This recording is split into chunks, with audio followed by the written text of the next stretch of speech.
Padre, no dia de hoje, para começar o sermão, dissesse: nós vamos fazer uma viagem. Nós vamos conhecer um local diferente, onde os que estão aqui nunca estiveram. E hoje eu vou convidar a todos para descer comigo até o inferno. Nossa, Padre, de onde que o senhor prepara essa homilia do senhor? É descer para o inferno. Se nós pudéssemos descer para o inferno agora, e nós pudéssemos fazer uma entrevista com as pessoas que estão lá embaixo, e chegássemos diante de um homem dobrado ao contrário, pegando fogo, gritando: por que você está aqui? Impureza! Nossa Senhora! Vamos sair de perto e dizer que isso aqui é sujo de alma como era sujo de corpo na terra, né? Vamos lá. Aí de repente pega para um outro: por que você está aqui? E nós percebemos que da boca dele começam a sair vermes horríveis que estão comendo a língua dele. E ele dissesse: eu na terra vivia da mentira como os homens vivem do alimento. Nos aproximássemos de um outro e perguntássemos: por que você está aqui? Eu estou aqui porque eu vivi das trapaças. A minha vida foi só trapaça. Eu enganava um, roubava do outro, fazia negócios desonestos. Era tão fácil. Eu enriqueci na vida, mas empobreci eternamente. Se nós nos aproximássemos de uma outra pessoa,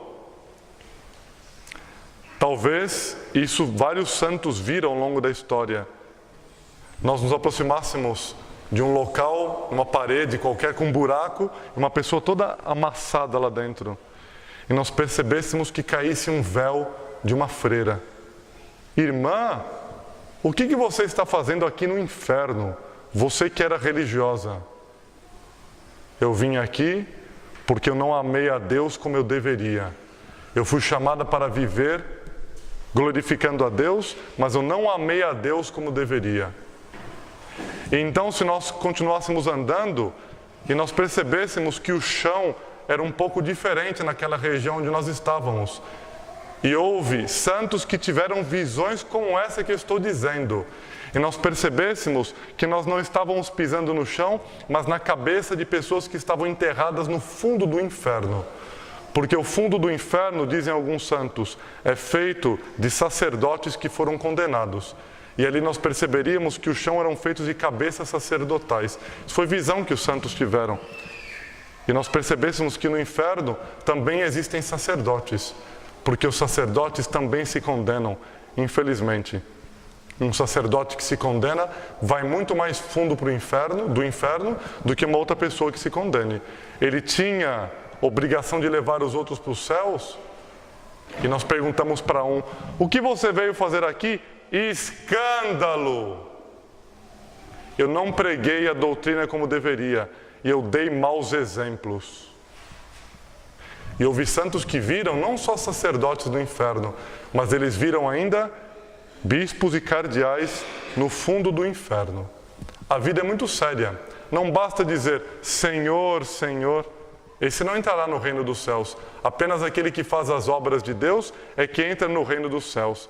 Diz hoje o Salmo que a nossa luz deve brilhar no meio das trevas. A primeira leitura fala também sobre as obras dos bons. Nós devemos ser bons de verdade. Quem é bom da boca para fora e não do coração para dentro não vale nada. Se eu na vida não faço todo o esforço para realmente ser bom, do que adiantou viver se minha eternidade será o fogo do inferno? Se nós continuássemos caminhando pelo inferno, e já saímos de lá, que eu sei que tem gente que até ficou um pouco assustada com essa viagem que nós nos propusemos no início da homilia. Se nós continuássemos andando pelo inferno, talvez nós víssemos ali um imperador romano. Nós perguntássemos: o que você veio fazer aqui no inferno? Por que você veio para cá? Talvez ele nos dissesse: eu vim para cá porque quando eu era imperador nesta terra, julgando que eu tinha todo o poder em minhas mãos, eu persegui os cristãos. Eu matei os cristãos. Eu não acreditei na religião verdadeira que eles vinham pregando. E se nós víssemos atrás desse imperador, talvez nós encontrássemos uma fila de perseguidores. talvez nós encontrássemos ali aqueles que perseguiram os santos ao longo da história. São João Bosco, por exemplo, ele foi perseguido pelo bispo da cidade dele. Não sei onde foi parar esse bispo, Deus o sabe. Mas talvez nós encontremos bispos ali na linha dos perseguidores, que perseguiram os santos ao longo da história. São José de Cupertino, ele, por exemplo, ele curou um cardeal que estava doente. Fez um milagre, isso ele estava vivo ainda, São José de Cupertino. Esse cardeal, um tempo depois, foi eleito Papa. E foi a pessoa que mais perseguiu a São José de Cupertino como Papa. Proibiu a ele de ter contato com as pessoas, com os fiéis que procuravam para fazer milagres. Perseguição, infelizmente, esse Papa perseguiu a São José de Cupertino.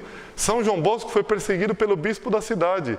Santa Teresa de Jesus foi perseguida por um superior que havia na época, que foi mandado, um superior da ordem carmelita, homem, mas que tinha ligação com o convento das religiosas. Ele foi participar de uma votação, de eleição da nova superiora do convento onde morava Santa Teresa de Jesus, a grande Santa Teresa de Jesus, que falava com o nosso Senhor Jesus Cristo, que falava com São José, que tinha visões dos céus, que teve visões proféticas.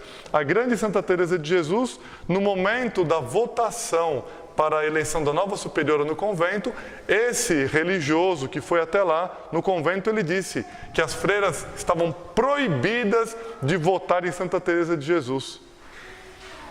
E as freiras fizeram o quê? Não obedeceram a ele, mas seguiram a inspiração de sua alma e votaram em Santa Teresa de Jesus. Então o voto, que normalmente é uma coisa privada nas votações que existem dentro da igreja, como por exemplo a eleição de um papa, as votações dentro de uma ordem religiosa, elas não podem ser mostradas para ninguém.